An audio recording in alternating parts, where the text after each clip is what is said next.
I'm one of those personalities that just get addicted. I'm very impulsive. And if I'm going to do something, I'm going to do it. Nike has put in a configuration of Zoom X in that shoe. Honestly, if it was big enough for any guys in the doghouse, this would be a shoe you could sleep in. What does an average runner, someone like me, want to hear about this topic? Honestly, they're running with me. I'm about to die running this 10K, and they're You're just having a fighting. You're stroll, fighting. Yeah, they're just having a stroll, running beside me, filming me. My name is Aubrey, and I am an average runner. I introduced myself like that on my YouTube channel, and I guess we'll touch on that. But essentially, I just share my running journey as someone who took up running, got addicted to it, and recognize that a lot of either content, YouTube stuff from my favorite YouTubers, my favorite Instagrammers, they're exceptional runners. There weren't many people like me kicking out 1 hour 10Ks, And so I thought, you know what? Why don't we give people an honest, candid view of what it's like to just be an average runner? And I guess the USP, the difference with what I do, and some of average runner content I've seen is the production value I kind of throw behind it. So that's the main difference. But essentially, I'm an average runner, and I introduce myself by saying simply trying to be less average by the day. So whether that's training more, learning, but sharing the journey as honest and as candid as I can.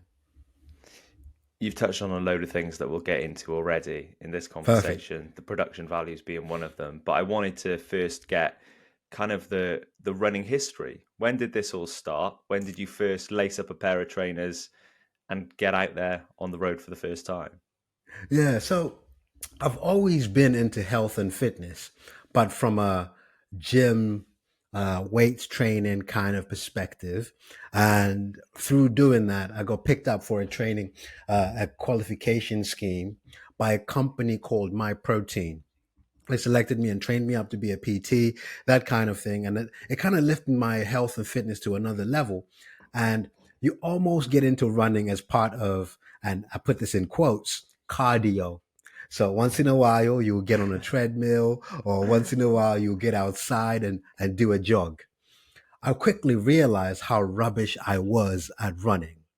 And that, if many people are like me, when you find something you struggle at, you're like, whoa, whoa, whoa, wait. I'm exceptional at all this other stuff. What's this running thing? And I remember getting out, I couldn't run continuously. I had to stop. Then eventually I started to see physical and literal changes happening in front of me where last week I couldn't run for this long. I can now. And then I did a 5K, and it took me 45 minutes to do my 5K, and I kept at it, and I just saw it's very hard in many aspects of life to see improvements right in front of you. And so I'll say maybe about a year and a half ago, I decided I'm going to give this a go. And the running community, honestly, has been absolutely amazing, because I almost see the health and fitness side I just spoke about as an industry, whereas this truly feels like a community. And that's why I set them apart. And it gripped me from the community aspect. So many people were willing to support me and take me on a journey. And we can touch on a few that have kind of done that for me. But about a year and a half ago, I got serious, and I decided to kind of give this a go. And I'm still on that journey now. I think the first time I came across you was when you ran your 10K PB with Ben and Cole, and also 40 was in that video as well, I think. Cole and 40 have both been on the podcast. And the thing that struck me straight away was that with a lot of running content creators, you kind of see the journey, not only through running, but through the quality of the content they're putting out. It felt like you came in and was just like, bang, high quality straight away. Like, was that thought about? Was that something you like wanted to do? Enter the running world content space with a bit of a kind of a bang, if you will. I guess maybe I should explain, out of being candid. I almost explain this as a Clark Kent Superman thing. So Oh, the Clark Kent side of me is a chartered accountant who works in risk management, and I work in financial services. In my free time, way before health and fitness, I got addicted to photography, that developed into videography, and I used to run a photography and videography business. And so when you get into something you're so passionate about, it becomes very easy to share and talk about it. And therefore, I transferred over the skills and experience that I had from the photography and videography, and then kind of threw that into my running.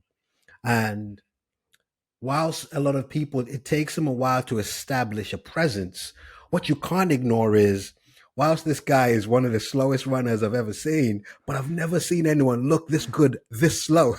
So I'm very intentional about presentation, my content. Unfortunately, I can't take all of the credit. The people that I've crossed paths with, honestly, they're just genuinely amazing people. The people you've just mentioned, that day, that London A6 10K, up to now, is my favorite running memory event, simply because I have these people.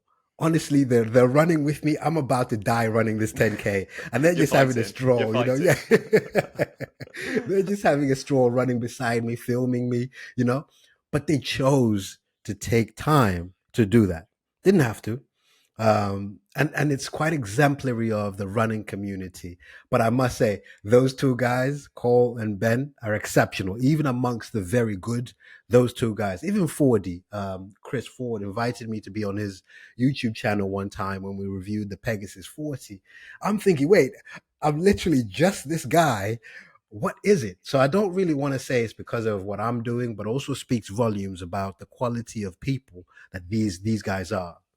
I think that holds up to the running community as a whole as well, because when you come in and you start running, and maybe you're climbing up the distances and you're traditionally a half marathon runner, and you want to go and do your first ultra, there's always these little pockets of people that are always there to help. Is that something that you found as you started running, that sort of willingness and want to help?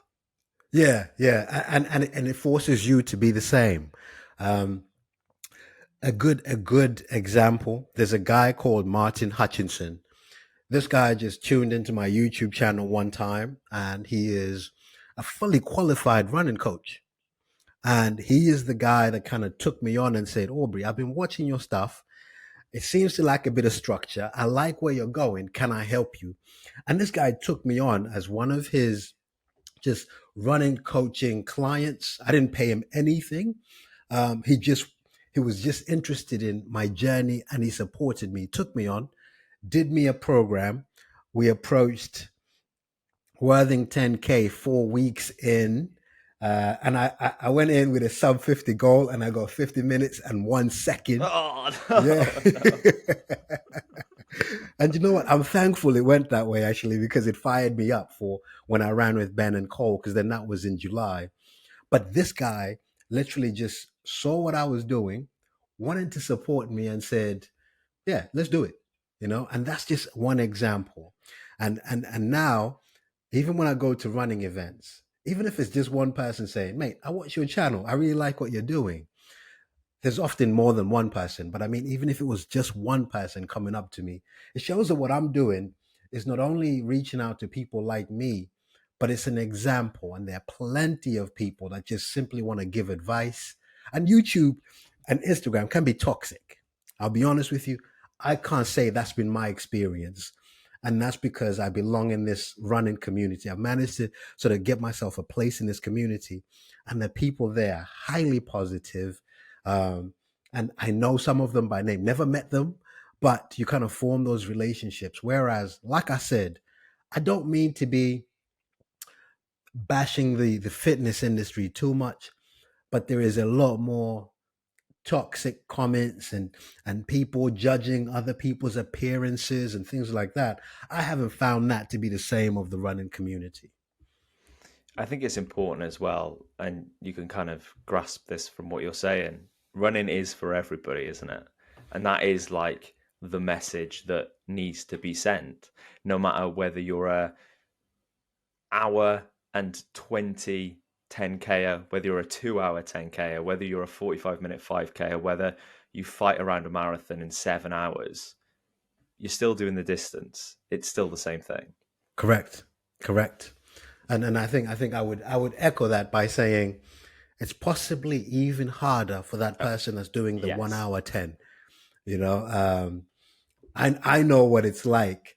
You know, when I did my first 10K and I came in at 1 hour, 8 minutes, I know what it took to get that to 58 minutes. And one thing we can't argue about is data. And on this run, I think we're going to keep coming back to this run. Yeah. My maximum heart rate, not average, my maximum heart rate at the London 10K was 198 beats per minute. That is a heart rate that says, listen, get the ambulances ready at the finish line. I'm about to come Stop. across. Yeah.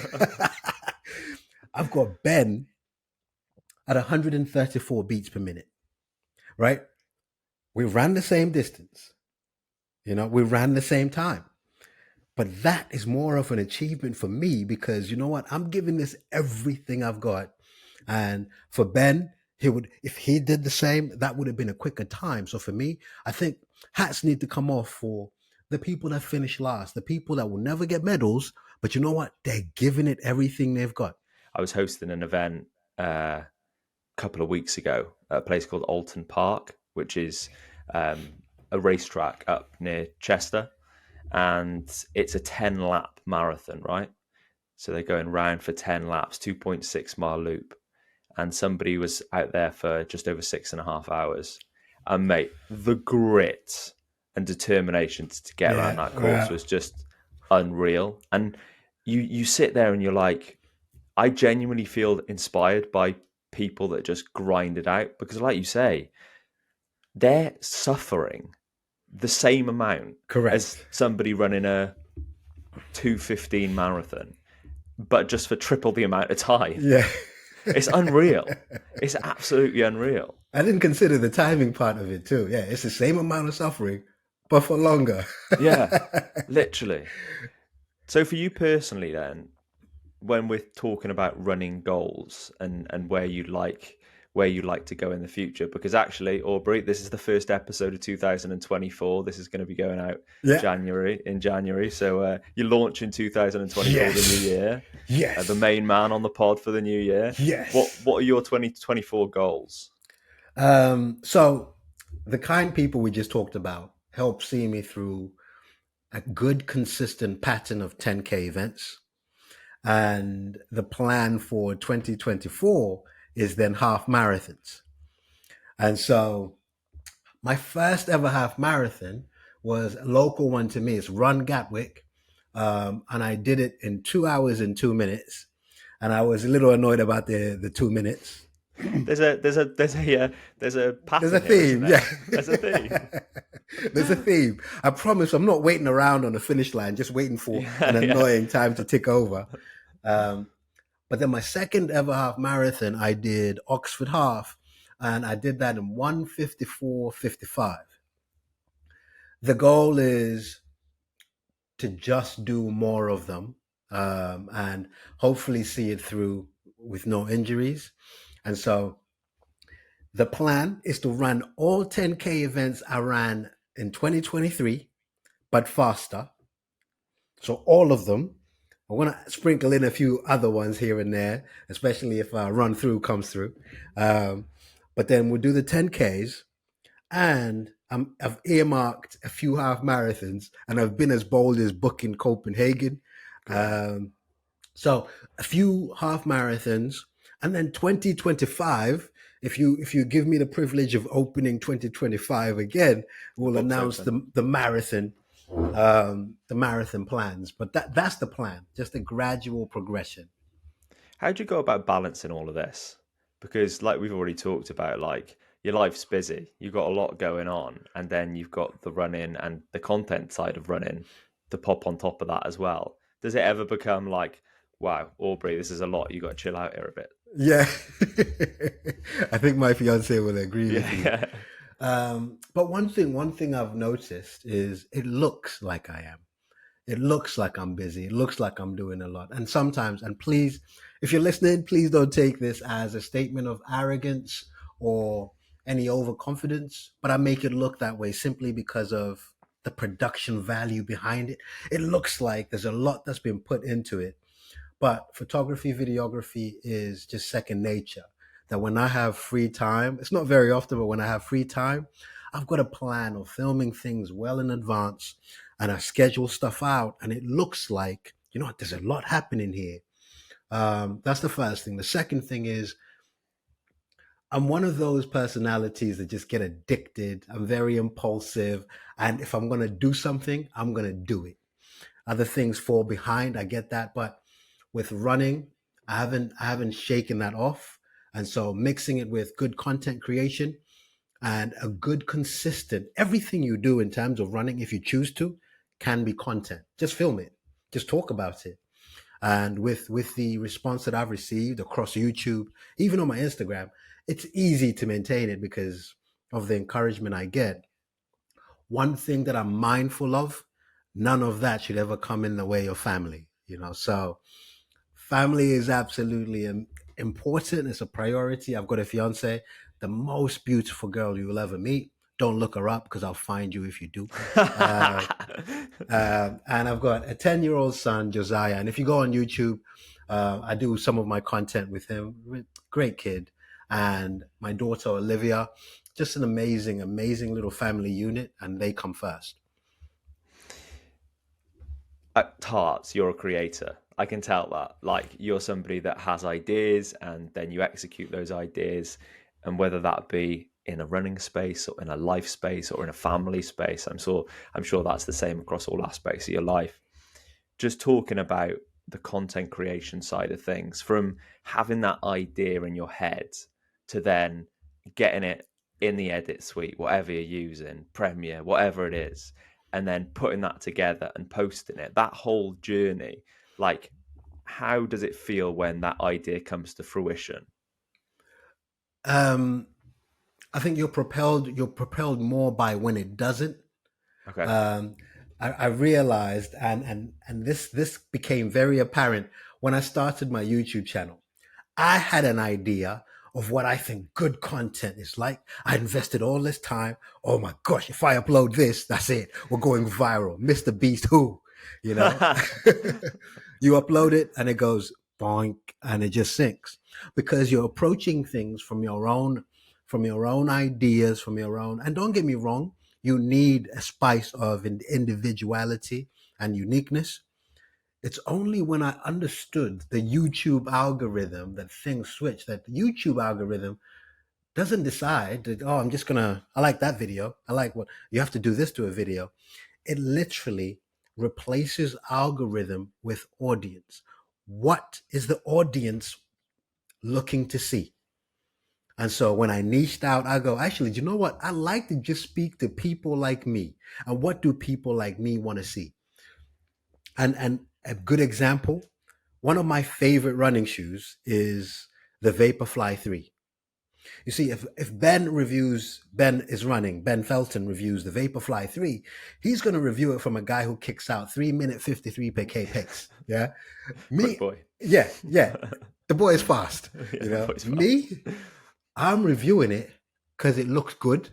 I'm reviewing it from a guy who does just under 5 minute per K pace. Those are going to be very different reviews. I realized at first, I thought imposter syndrome over here. What can I really tell the runners? But there is someone like me wanting to hear things from someone like me in my kind of way. And so I switched my perspective and I go, okay, what does that person want to hear? And I quickly discovered, if you take yourself out of it and go, that person would benefit by being told, actually stop and walk. Don't run the rest. Just, oh, right. And quickly you start to resonate with a lot more people that says, mate, you don't need running gels. It's 5K. You don't need just an average person's perspective. I then realize I can then add my own creativity to how I talk about some of these things. But the videography, photography stuff helps. But the main thing is, what does an average runner, someone like me, want to hear about this topic? It was so interesting, the start of that answer. When it doesn't, that's the sort of phrase that I picked up on. When it doesn't, that's when it kind of, you learn the most, and that's like life, isn't it? Mm, When something goes wrong, when it doesn't work the first time, and it's definitely like running. When you run a 50-minute 2-second 10K, like you said, and then you fight to get that PB, the reason you do that is because at that one point it doesn't go right. correct. And I think that's such an important lesson for people to take away from maybe this conversation or maybe their running journey, that it's not linear, is it? It's up and it's down. And to be honest, most of the time it's probably going to go wrong.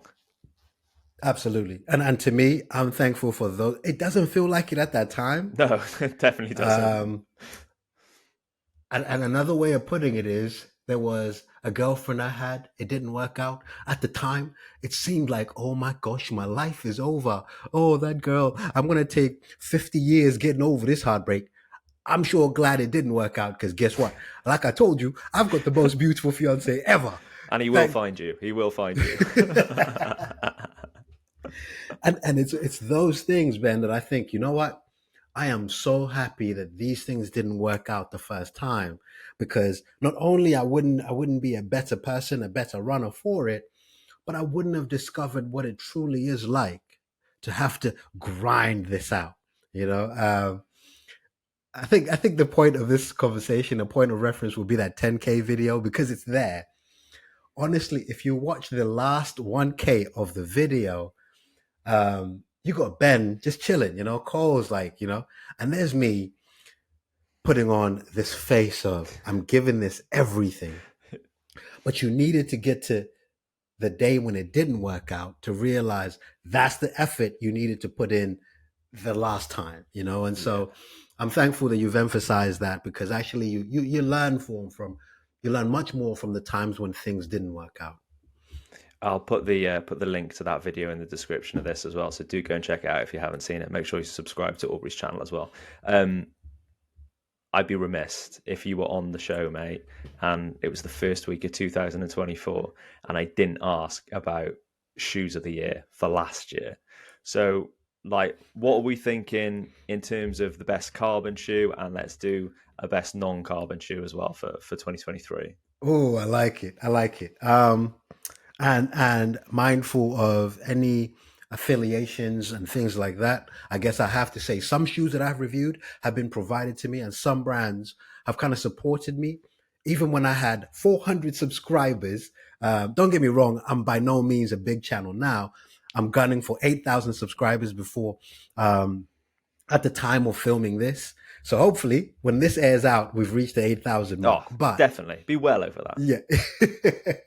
So let's start this off. I would say you start off with your Max Cushion long run, easy run shoe. If you disagree with this, I respect you, but please understand why. The Nike Invincible 3, Nike has put in a configuration of Zoom X in that shoe. Honestly, if it was big enough for any guys in the doghouse, this would be a shoe you could sleep in.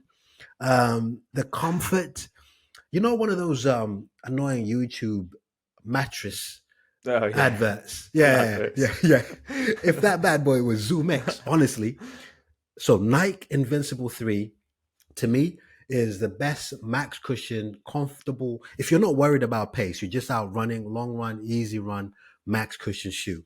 However, it's too comfortable that it sometimes just squish in and it takes off the little power that you're going to put, the return of energy you've got that you need in terms of propulsion. So not plated. I think the best of those, and this I might catch a little flack on because there's some brands I haven't tried, but what New Balance have done in the 1080 13, I despise the 11. I despise the 12. What they've done in the 13 definitely is a worthy contender. I also love what On Running have done in the Cloud Eclipse. And in my opinion, that is the best shoe On Running has produced. You could have easily fitted in a max stack cushion once, but I find it excellent in terms of balancing that propulsion and comfort. The only reason I didn't put it is because it's got a speedboard plate towards the bottom of the midsole, so maybe we can't include it in there. Yeah, So New not quite. Balance has to It's be in. not quite. Right. And then there is before you get to race day, they've created 2023 birth this category of the super trainer, where it is a daily trainer but with some sort of plate. And I have to say, Hawker's Mark X is, to me, one of the best they've got there. Um, and because it's 2023, I won't include the Monster because that's 2022. But I think Hawker Mark X, putting in a PEBA foam, it's got a dual foam with some other EVA one, but that's a definitely issue your listeners have to check out. Now, moment of truth. Drum Speed roll, race please. La, day. la, la, la, la, la. Race day shoe for all of 2023 up until the end was the Vaporfly 3. This was the lightest running shoe in my collection. I want to say 208 grams in a 9.5 UK. The most breathable thing. It's this thing. You know how shoes uppers are described as a mesh. This thing is like a net. This thing just breathes. So not the best for winter times, but the Vaporfly 3 was up until Rocket X2 happened. So Hawker's Rocket X2 is a bit more sealed, still breathable, but also it is much more plush without compromising on that return of energy. Now, the reason why it resonates with me, I'm not built like a Kiptum or a Kipchoge or a Ben is running. I'm a bit on the bigger side, and therefore the latter sections of the runs, I start to feel that a bit more. And I felt like the Rocket X2 has an edge on the Vaporfly 3 when it comes to that comfort. Um, the One of the biggest things in terms of running shoes, if you're not like me, by that I mean a shoe reviewer that will do a running shoe rotation, brands sending them shoes, and therefore you don't really require versatility in a shoe. The reason I picked the Hoka is much more versatile to do everything I've just described in that um, uh, four different shoes.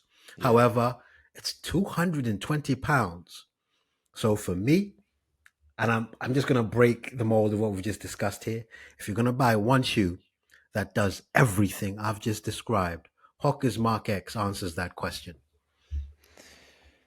Apart from a pair of Mark X's, apart from a bigger cupboard, which you're going to need, mate, in 2024 with all these shoes coming to you, what are we looking at? What's going to be hot in 2024? Do we think?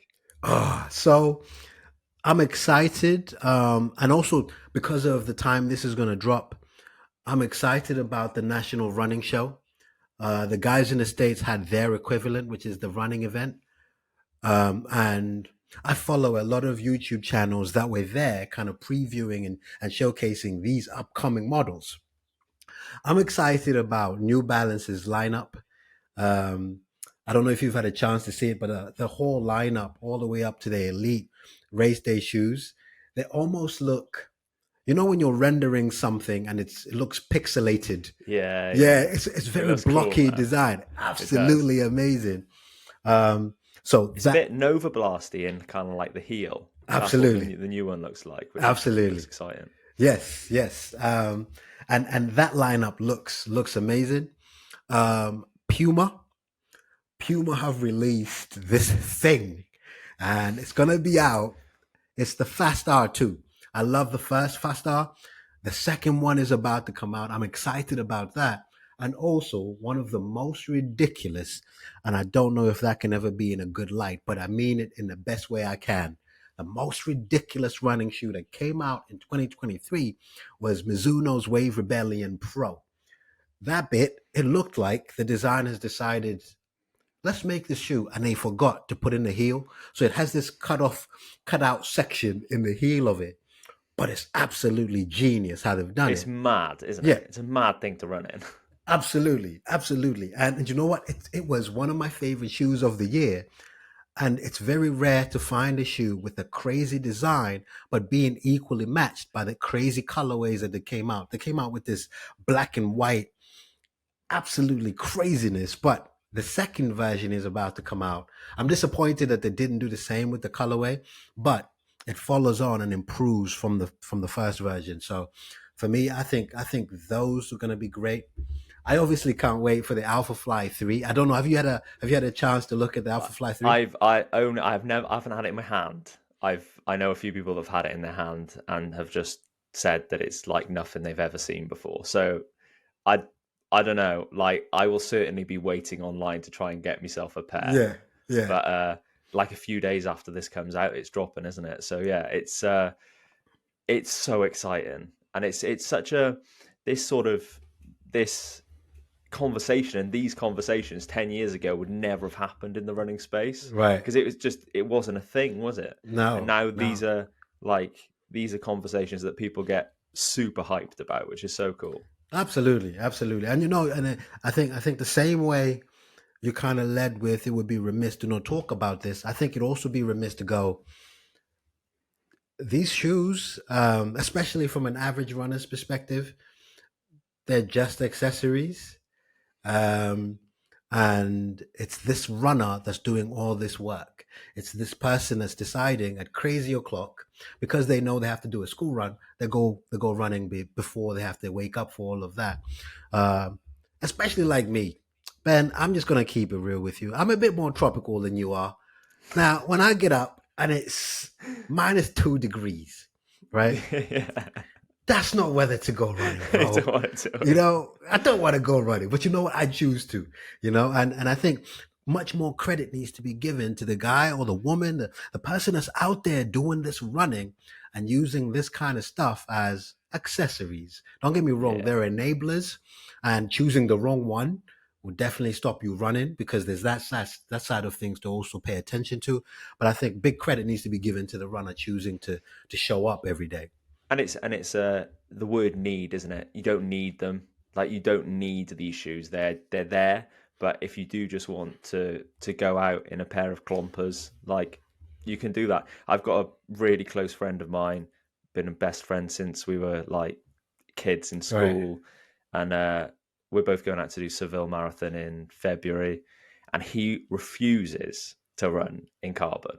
He won't do it. He's All just not right. going to do it. And I keep telling him, mate, like it's going to make you faster. And I mean, he's a quick runner. He's looking to break 2:35 in Seville. So to be running to 2:35 with Yeah. no carbon, I said to him, you do know you're going to be like the only person in that pen that isn't wearing a pair of Alpha Flies. He Yeah. was like, mate, I think I'll be the only person under 4 hours. I was like, probably.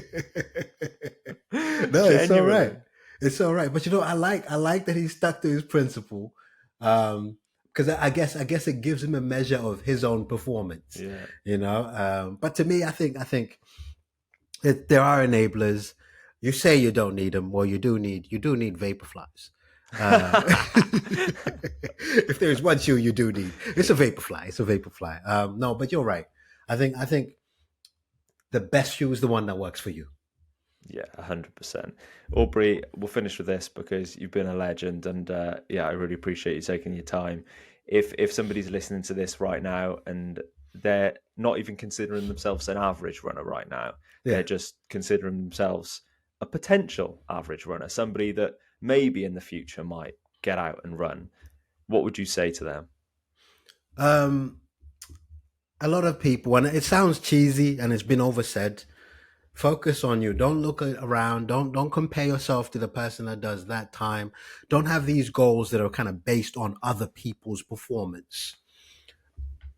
The other thing is to just love the process of it, not what you're gonna chase. Because I'll be honest with you, the goals never stop.